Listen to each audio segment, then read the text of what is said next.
오늘은 우리가 신명기 31번째 시간으로 하나님의 성민이라는 제목으로 같이 말씀을 나누도록 하겠습니다. 이 성민이라는 단어는 한문으로 거룩할 성의 백성민자를 쓰죠. 거룩한 백성이라는 뜻을 가지고 있습니다. 성경에서 거룩이라고 하는 단어를 사용할 때는 구별되다 라는 뜻으로 사용되죠. 도덕적, 윤리적으로 거룩하다는 것도 이 소속적 개념의 구별됨입니다. 그래서 도덕적, 윤리적으로 거룩하다는 것은 우리가 예수 그리스도 안에서 하나님께 속해 있을 때 우리는 도덕적, 윤리적으로도 더 거룩하고 세상과 구별된 하나님의 백성으로 살게 되는 거죠. 신분적으로는 그리스도 안에서 세상과 구별되어 거룩하게 되었고, 이제는 상태적으로도 예수 그리스도 안에 거하며 하나님의 백성답게 살아가면서 거룩해져 가는 거죠. 그래서 오늘 6절에 하나님께서 이스라엘 백성들을 하나님의 성민이라 그렇게 부르세요. 성민이라 부르신 이유는 신분적으로 그들이 어떻게 거룩해졌는지를 먼저 밝히시는 겁니다. 여호와께서 지상 만민 중에서 너를 자기 기업의 백성으로 택하셨다. 그것이 바로 우리가 신분적으로 거룩해진 모습이라는 거예요. 하나님께서 우리를 택하셨기 때문에 우리가 거룩한 백성 됐다는 겁니다. 우리가 어떤 노력을 해서 우리가 어떤 조건이 있어서 그래서 거룩한 백성이 되는 게 아니죠. 좀 전에 말씀드린 것처럼 도덕적으로 윤리적으로 세상 사람보다도 더 깨끗하기 때문에 하나님께 택함을 받아 성민이 된 것도 아닙니다. 하나님의 주권적인 은혜죠. 그래서 계시록 19장 7절과 8절을 보면 어린 양의 혼인계약이 이르렀고 그 아내가 예비하였으니 그에게 허락하신 빛나고 깨끗한 세마포를 입게 하셨은즉 이 세마포는 성도들의 옳은 행실이라 그랬습니다. 예수 그리스도 안에서 신분적으로 거룩해진 하나님의 백성들은 그들의 삶으로 하나님께 영광 돌리는 삶을 살며 거룩해져 가는 거죠. 그래서 여기 보면 빛나고 깨끗한 세마포를 입게 하셨은즉 이라는 표현을 써요. 이 수동태거든요. 능동태로 자신이 입었다는 게 아니고 하나님이 입게 하셨다는 거예요. 예수 그리스도로 옷 입어주셨다는 거죠. 하나님께서 우리들에게. 그렇기 때문에 우리는 하나님의 자녀로 택함을 받는 순간 거룩한 백성이 되는 겁니다. 세상 사람들이 볼 때, 우리 주변 사람들이 볼 때는 그렇게 거룩하지 않을 수 있어요. 마치 고린도 교회의 성도들과 같이. 그런데 고린도전서 1장에 보면 하나님께서 고린도 교회 성도들을 성도라고 불러요. 성도. 그들이 문제가 많고 싸움도 하고 온갖 일들을 많이 저지르는데도 성도라고 불러주십니다. 그 이유는 하나입니다. 그들 때문이 아니고 예수 그리스도 때문에 성도라 불러주시는 거예요. 우리의 의가 아무리 많고 우리가 아무리 대단한 무엇을 해서 예수 믿고 난 후에도 우리가 어떤 대단한 의를 행하고 거룩함을 행한다고 해서 그것이 우리의 구원의 조건이 되지는 않아요. 예수 그리스도 때문에 구원받은 겁니다. 하나님의 택함 받은 백성들은 이 세상을 살아가면서 어떻게 무엇을 하며 살아야 되는지 하나님께서 말씀하시는데 그 첫 번째가 뭐냐면 하나님의 인도하심을 받아야 된다는 겁니다. 하나님께서 광야 40년 동안 이스라엘 백성들을 구름기둥, 불기둥으로 인도하셨어요. 오늘 7장 1절에 내 하나님 여호와께서를 인도하사라는 표현을 쓰십니다. 애굽에서부터 데리고 나오실 때부터 가나안 땅에 들어갈 때까지 그 모든 것이 하나님의 인도하십니다. 그래서 너를 인도하사 내가 가서 차지할 땅에 들이시고 라는 표현을 쓰고 있어요. 그러니까 출애굽해서 광야 40년 지나기까지 그 모든, 그리고 가나안 땅에 들어가서 7년 반 동안 정복전쟁을 할 때까지 그 모든 것을 누가 인도하셨다는 거예요? 하나님이 인도하셨다는 겁니다. 하나님이 구름기둥과 불기둥으로 그들 앞에서 행하시면서 모든 걸 인도하셨다는 거예요. 그러니까 잊지 말아야 할 것은 그들이 마라와 같은 쓴물을 만났을 때에도 누가 인도하셨다는 거예요? 하나님이 인도하셨다는 거예요. 우리 생각에는 하나님이 인도하시면 마라와 같은 장소는 없고 엘림 같은 장소만 있어야 된다고 착각을 해요. 그게 우리들의 신앙적 이 착각입니다. 착각에서 벗어나야 돼요. 하나님은 우리를 꽃길로만 인도하지 않으세요. 하나님은 우리들을 우리의 필요를 따라 훈련이 필요하면 훈련이 필요한 장소로, 우리들이 좋은 길이 필요하면 좋은 길로, 그리고 때로는 시험을 통해서 우리를 연단하시기 위해서라면 그곳으로 하나님은 우리를 인도해 가신다는 것을 믿으시길 바랍니다. 그리고 그 모든 걸 하나님께서 우리보다 더 잘 아시고 가장 적합한 곳으로 우리를 인도하고 계신다는 걸 인정하며 감사하는 거예요. 그러니까 우리가 이런 신앙적 지식이 없으면 우리는 이런 일이 왔을 때 감사가 나오기보다 원망 불평이 나오는 거예요. 마치 어제 우리가 말씀을 같이 나누면서 살펴봤던 기도원과 같이 하나님이 살아계신다면 애굽에서 데리고 나오셔서 큰 기적을 행하신 그 모든 곳 어디 있습니까 지금?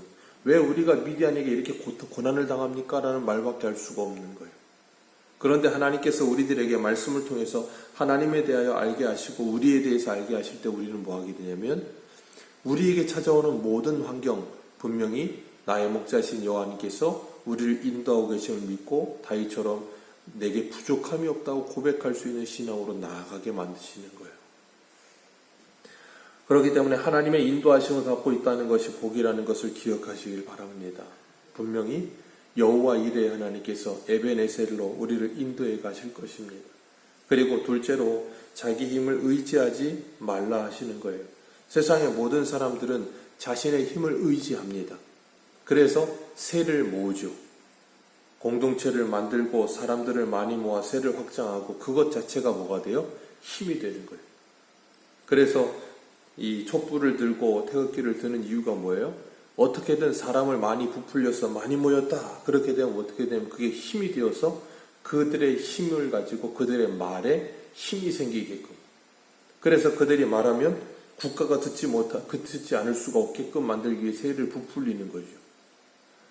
그리고 개인의 힘을 느끼기 위해서 권력을 가지려고 하고 돈을 가지려고 합니다. 왜요? 그래야 내가 힘이 생기는 것이고 다른 사람에게 내 말도 힘이 생긴다고 생각을 해요. 그러다 보니까 사람들은 항상 자신의 힘을 갖기 위해 애를 쓰고 어떻게든 그 힘을 더 부풀리기 위해 애를 쓰죠. 그런데 하나님은 우리들에게 그런 힘을 빼라는 거예요. 왜냐하면 우리의 인생은 나의 힘으로 사는 것이 아니라 하나님의 힘으로 사는 것임을 가르치시기 위해서 힘을 빼라는 겁니다. 내 힘으로 살면 힘들어요.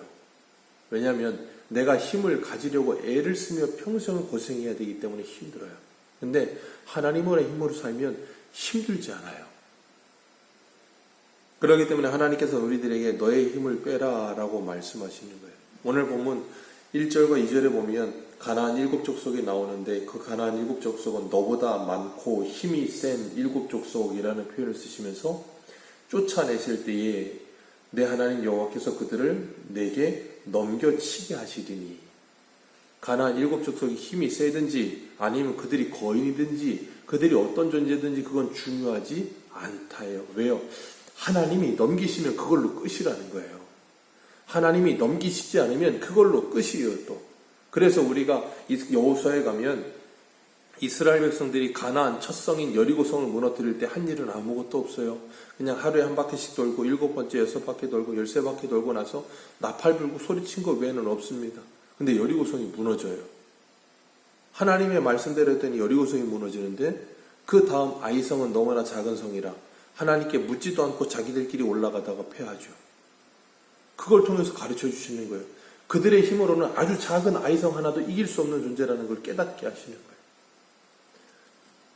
그건 기드온도 동일하죠. 기드온에게 하나님이 큰 용서를 하신 이유는 하나님이 너와 함께 하시기 때문이라. 그리고 사사기 6장 16절에 이렇게 말씀하세요. 여호와께서 그에게 이르시되 내가 반드시 너와 함께 하리니 내가 미디안 사람 치기를 한 사람 치듯 하리라. 하나님이 함께 하시니 네가 미디안 연합군도 이기리라. 히스기야가 하나님께 기도했을 때 사네립의 18만 5천의 군대를 하나님의 천사를 보내 하루아침에 쓸어버리시죠. 다윗이 골리앗을 이긴 이유는 다윗이 물맷돌을 잘 던져서가 아니라 그가 평소에도 물맷돌을 잘 던졌고 곰도 사자도 이겼지만 하나님께서 골리앗을 이기게 하셨기 때문에 이길 수 있는 거예요. 이기게 하시지 않으면 이길 수 없습니다.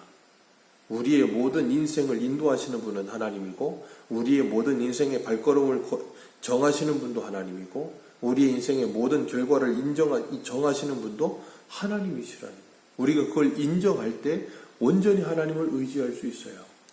그래서 다윗은 시편 18편 1절에 그러죠. 나의 힘이 되신 여호와여, 내가 주를 사랑하나이다. 세상의 사람들도 그럽니다. 남자는 지갑에 돈이 많아야 어깨가 펴진다. 왜요? 돈이 곧 힘이거든요. 그래서 돈이 많으면 당당한 거예요.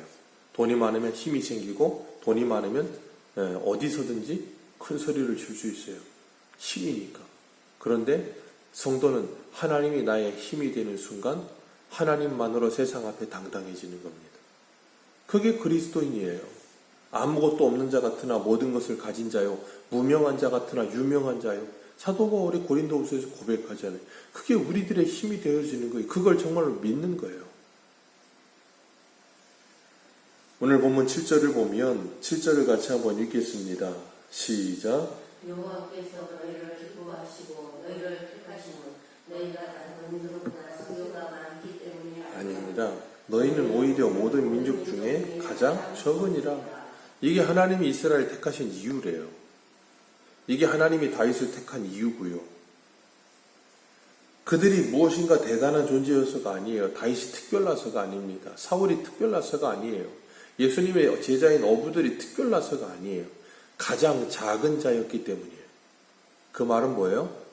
하나님께서 기드온에게도 미디안 연합군과 싸우게 하실 때 처음에 32,000명이 모이죠. 많다 돌려보내라. 그리고 10,000명이 남죠. 많다 돌려보내라.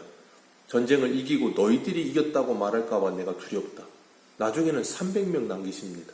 300명보다 더 보내실 수도 있어요. 그런데 300명 남기세요. 그리고 미디안 연합군과 싸워 이기게 하시고 미디안이 스스로 자멸하게 만드시죠. 그건 왜 그래요? 있을 수 없는 이 일이 하나님으로 인해 이루어졌구나 하는 걸 깨닫게 하시려고. 그래서 그냥 여리고성도 돌게만 하신 거예요. 그들의 힘과 능력으로 된 것이 아니라는 걸 인정하려고. 그런데 우리는 참 사람이란 너무나도 자신의 공로를 드러내고 싶고 아이러니해서 그 기드온을 그리고 300명을 뭐라고 불러요? 기드온과 300용사. 그들이 무엇인가 대단해서 이긴 것처럼 포장을 하고 싶어 하죠. 우리도 기드온의 300용사처럼. 아니요. 그들의 능력이란 일도 없어요. 그냥 하나님이 시킨 대로 했을 뿐이에요. 그런데 하나님이 이기게 하시는 거예요. 그러니까 그들의 힘이란 뭐냐면 다른 것 없고 순종이 곧 힘이에요. 믿음이 곧 힘입니다. 하나님이 이기게 하신다는 걸 믿고 순종할 때 역사가 일어나는 거지 다른 무엇이 아니에요. 그건 오늘날 우리들에도 마찬가지입니다. 우리가 세상 앞에서 하나님을 믿을 때 세상보다 크신 하나님을 믿고 순종할 때 역사가 일어나는 거예요. 하나님이 우리에게 그걸 경험하게 하세요. 그런데 이스라엘 백성들은 어떻게 해요? 세상 모든 민족 중에 가장 작은 그들을 택하여 하나님의 백성 만들었더니 어떻게 돼버렸어요? 그것이 오히려 조건절이 돼서 자신들은 선민이라고 착각을 하고 사람들을 무시해요. 이게 사람들의 연약함이에요. 뭐 조금만 다른 사람보다 조금만 더 낫다 싶은 게 딱 생겨나면 어떡하냐면 곧바로 상대적으로 비교하며 비교 우위 속에 점하려고 하는 그 아주 악한 생각. 그게 이스라엘이에요. 뭘 자랑할 게 있다고. 강원도 땅덩어리밖에 안 되는 그런 작은 나라가 하나님의 은혜로 조금 잘 된다 싶으면 그걸 자랑하고 있어요. 참 어처구니가 없죠. 그게 우리들의 모습일 수도 있어요. 무능한 그들을 택하신 이유, 하나님의 영광을 가장 잘 드러낼 수 있으니까. 왜요? 아니 뭐 자랑할 게 뭐가 있어요? 아무것도 없으니까 정말 하나님께서 하셨다는 걸 확실하게 드러낼 수 있는 사람들로 택하셨는데 자기들을 자랑하고 있는 거예요.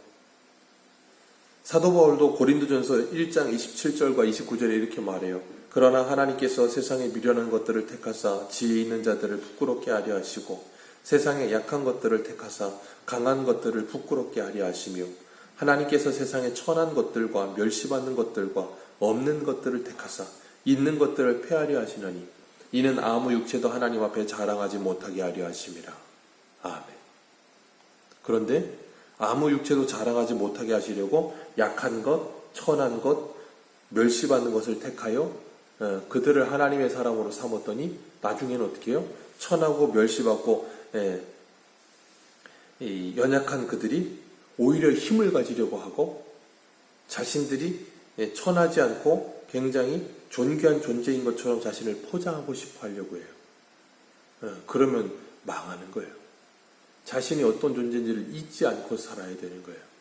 그래서 다윗은 그 10대에 골리앗을 넘어뜨렸을 그때의 소년 이 목동 다윗 때나 그리고 그가 나중에 왕이 되고 나서나 다윗은 항상 그때나 지금이나 같았어요. 우리아의 아내 바세바를 범할 때는 그가 착각을 했죠. 자기가 왕인 줄 알고. 그랬을 때 그가 넘어졌었지만 그는 그 넘어짐 이후에 자신이 어떤 존재였고 자신이 들판에서 양치고 이 목동으로 살던 때 그 자신의 그 처음 모습을 잊지 않고 살았던 사람. 그가 10대 때나 왕이 되고 나서나 그 생각을 잃어버리지 않고 살았던 사람. 그게 바로 복이에요. 그걸 잊지 않는 게 하나님 앞에 복인 거예요. 그걸 잊지 않는 게 하나님 앞에 겸손이에요. 다른 게 겸손이 아니고. 그 바울도 그랬잖아요. 자신이 어떤 존재인지를 잊지 않고 사는 것. 오늘 우리들도 그렇습니다. 우리가 어떤 존재인지를 잊지 않고 살 때 우리는 하나님께 늘 복받은 인생으로 사는 거예요. 그리고 성도가 세상을 살아가는 세 번째 방법은 뭐냐면 이 세상과 이별하는 거예요. 하나님께서는 가나안 7족속을 진멸하라 그러셨어요. 그러면서 2절과 3절에 그들과 어떤 언약도 맺지 말고 불쌍히 여기지 말고 긍휼히 여기지 말며 혼인하지도 말아라. 그리고 그들을 끊어버려라. 왜요? 그들이 너희들을 유혹하여 너희 후손들이 다른 신을 섬기게 될까 걱정한다. 그러니 그들을 끊어버려라 라고 말씀하시는 거예요. 오늘 우리들에게도 주님 말씀하시는 겁니다. 세상을 살아가면서 세상에서 너희들이 살고 있지만 세상 사람들과 똑같은 방식으로 살지 않도록 거룩한 백성답게 살도록 그들의 삶을 끊어버려라 라고 말씀하시는 거예요. 세상과 짝할 수 없다는 겁니다. 그래서 히브리서 11장 13절은 이렇게 말하지요. 이 사람들은 다 믿음을 따라 죽었으며 약속을 받지 못하였으되 그것들을 멀리서 보고 환영하며 또 땅에서는 외국인과 나그네임을 증언하였으니 그들이 이같이 말하는 것은 자기들의 본향을 찾는 자임을 나타냄이니라. 자신들의 본향을 찾는 자임을 나타냄이니라. 나그네와 외국인처럼 살면서 가나안 땅에 들어가서도 나그네와 외국인처럼 살라는 거예요. 가나안 땅 들어가서 거기 원주민처럼 살지 말라는 거예요. 너희들은 그들과 다르다는 거예요. 구별된 하나님의 백성이요 하나님의 것이라는 거예요. 근데 가나안의 소속인 것처럼 살지 말라는 거예요. 우리들에게도 말씀하시는 거예요. 너희들이 이 세상을 살고 있지만 세상 사람과 똑같이 그들과 같은 소속인 것처럼 살지 말고 하나님의 백성이요 하나님의 소속이라는 걸 잊지 말라는 거예요. 세상적인 것들이 아무리 매력적으로 보이고 그들의 남자나 여자가 아무리 매력적이라도 그들과 결혼하지 말라는 거예요. 그 재물을 더 많이 얻을 수 있는 방법이 있다 할지라도 그것을 택하지 말라는 거예요. 왜요? 너희들의 목적은 거룩이지 이 세상에서 무엇인가 대단한 존재가 되는 게 아니라는 거예요. 그렇기 때문에 그리스도인으로 살기 위해서 우리가 선택의 기준에 있어 이것이 내게 유익이 되느냐 아니면 손해가 되느냐가 아니라 이게 하나님께 영광이 되느냐 하나님의 이름을 망령되이 일컫느냐가 내 선택의 기준이 되어야 한다는 거예요. 그래서 사도 바울은 로마서 12장 2절에 이렇게 말하죠. 너희는 이 세대를 본받지 말고 오직 마음을 새롭게 함으로 변화를 받아 하나님의 선하시고 기뻐하시고 온전한 뜻이 무엇인지 분별하도록 하라. 그게 바로 오늘 2절, 3절, 4절이에요. 하나님의 거룩한 백성답게 성민답게 살 수 있도록 그 정체성을 잃어버리지 말아라. 오늘도 우리의 힘은 하나님이심을 기억하며 가장 작은 자와 같은 나를 택하셔서 하나님의 선민 삼으신 것 자체에 감사하며 그것이 얼마나 큰 은혜요 복인지를 기억하며 그 은혜만을 자랑하는 그리고 그 하나님의 영광만을 드러내는 삶을 살기 위해 애쓰는 저와 여러분들 되시기를 축복합니다. 기도하겠습니다.